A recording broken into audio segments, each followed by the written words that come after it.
Hi, I'm Jim, And I'm Audrey. and we both love wine, But we have some different views. which is why this series is called His And hers. Wine.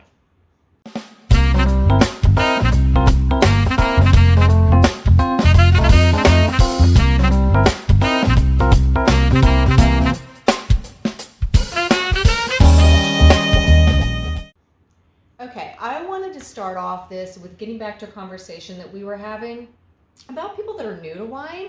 And some people come up to me and they're, almost embarrassed that I talk about deep reds and things like that, and they don't like that. And that's normal for people that are new to wine. I wouldn't expect them to jump into these big flavors. I would start them off very differently than that.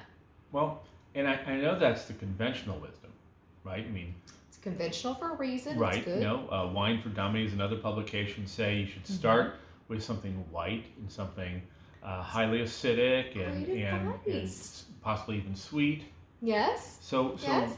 what are you talking about there? I mean, for real. Well, I do talk about a little bit of sweet, but I kind of graduate them up. And one of the great things to introduce to people that are starting out is a Riesling. So I have a wonderful Riesling here, and this one is light bodied, it's refreshing, good acidity, goes with a lot of foods. A lot of people don't know about it. I mean, it's a German wine, but everybody loves it. I think a Riesling is a great place to start. Well, I disagree. Of course you do. I disagree because I think of my own journey to wine, and I came from a place of really hating wine, not really liking wine at all. Yeah, he was a little crazy. Well, I had a profession where I had to go to a lot of events, and you would go to these events, they'd hand you a glass of wine, and I would Terrible. grit my teeth and No. struggle through it. And I remember even when we met, I told you, look, I've tried wine, I just don't like wine. I know, I was so confused. Well, it wasn't until you took me to Bordeaux, France. And by my third winery, I was saying, oh, well, the reason I don't like wine is because I was drinking garbage and I should drink good wine. It's probably drunk on the whole vistas at that point. Well, but that's it, though. I think that it's sort of like introducing somebody to a sport. If you're going to introduce somebody to, say, ice hockey, you wouldn't take them to a midnight beer league game. You'd take them to an NHL game, watch them.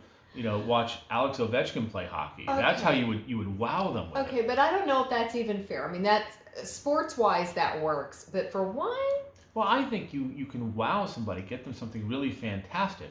For example, instead of starting off with something light like a Riesling, start off with something like this. This is a Michael Schaap's red. It's a red blend. It's a His great Burgundy. red. Oh my gosh, it's a great It's red. really Great good. red wine. Can't talk today. But start them off with something that'll wow them, that'll really impress them, and make them think, "Wow, I need to know more about this." yeah, and I think you give somebody that their palate is still experienced the wine for the first time, and you give them something that's very complex or deep. I think that's good. Shocking to them. Well, maybe if they come from, they're drinking maybe sodas, they've drunk or had drink light beers, they're something they're used to, uh, lighter drinks like that, lemonade, and then they get into alcohol and they're drinking, bubblegum flavored vodka or fruity drinks at the resort. It's kind of extreme. All right, but the idea there is that, okay, sure, if somebody's used to drinking light, sweet, highly acidic drinks, then introducing them to a wine that way. I get that. But if somebody's used to, say, having a glass of scotch and a cigar on Friday night, that guy's not going to be, or gal is not going to be I don't think people impressed. start out with scotch. I think they start out with the light beers and things. And if that's where they're coming from, then by all means, let's start out with the lighter bodied wines. Well, maybe. I don't know about light beer. The only beer I drink is stuff that you have to decant for 3 hours before you You drink just don't remember your youth. That's what you're saying. I'm in my youth now. I know what you're talking about. Right. You can tell. But no, I do think you really have to know the person, where they're coming from and what they like, and then you can lead them into the wine world by introducing them to something that is analogous or similar to what they're used to drinking. I see your argument. I still think that the palate needs to start out light, and then the more you exercise that, the more you graduate up to the other wines, and you appreciate them so much more. You're just rare. Well, no, I think there's another element too, Uh-huh. and that is the food element. Okay. Because there's a lot of people who just are never going to just open a bottle of wine and drink the wine. I mean, the person who drinks whiskey, mostly they have a glass and, one glass, and then they put the bottle away and they save that bottle lasts. Whereas opening a bottle of wine, not so much. And so if they're never going to be somebody who sits down, opens a bottle of wine and has a couple of glasses. And if you pair something well, it elevates the wine. Right. So You can wow somebody with giving them a great meal and the wine together. And they might be, hey, I should look into this wine thing. Maybe I am a wine drinker. I did not realize it would be that fantastic. So if I was talking to somebody that's new to wine, I would start them with a light wine. No. Pinot Noir if you like maybe the reds, but yeah, just start them a little bit lighter. Moscato, Riesling, then the Pinot Noir. We just kind of keep graduating up. We go from Moscato to Tannat. No. To maybe.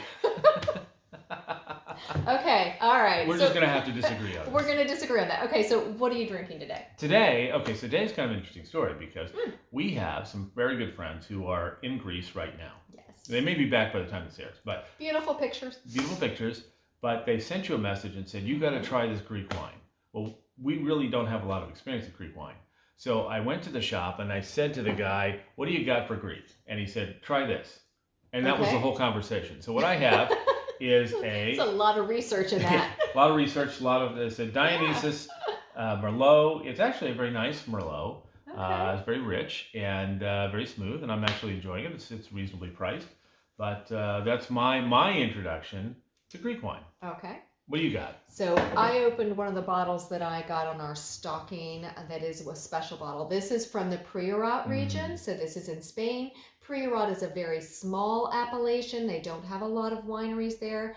But this is more to their classic style that is deep and red. It's got Grenache, Syrah, Carnigan, and Merlot. That's going to be nice.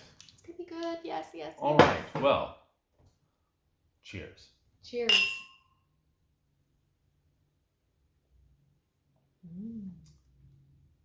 So just remember, no matter what your view, just enjoy.